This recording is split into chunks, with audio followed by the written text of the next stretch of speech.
क्या आपने कभी देखा है जब सबसे शक्तिशाली व्यक्ति भी अपनी ताकत के सामने कांप जाए?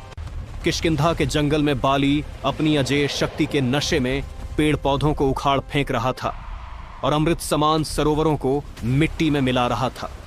उसकी गर्जना पूरे जंगल में गूंज रही थी। संयोगवश उसी जंगल में हनुमान जी राम नाम का जाप करते हुए ध्यान में लीन थे।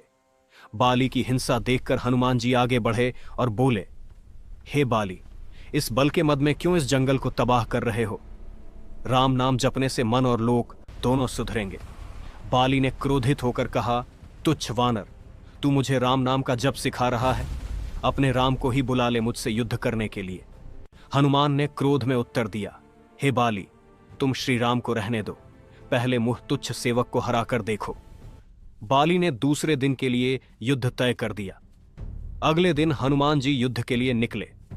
रास्ते में ब्रह्मा जी प्रकट हुए और कहा, हे हनुमान, बाली को क्षमा कर दो। हनुमान ने कहा, नहीं, उसने मेरे आराध्य का अपमान किया है।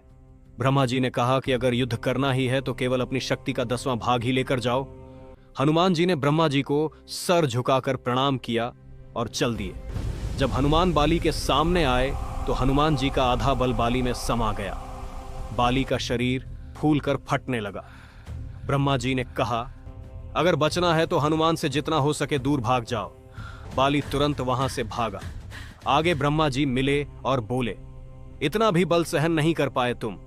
यदि हनुमान अपने पूरे बल के साथ युद्ध में आते तो तुम तुरंत परलोक सिधार जाते। बाली समझ गया कि हनुमान जी का बल असीमित और राम भक्ति असाधारण है।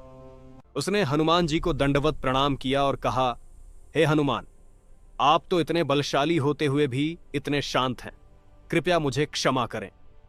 अगर ये कथा पसंद आई हो तो अपने किसी सनातनी भाई को शेयर जरूर करें।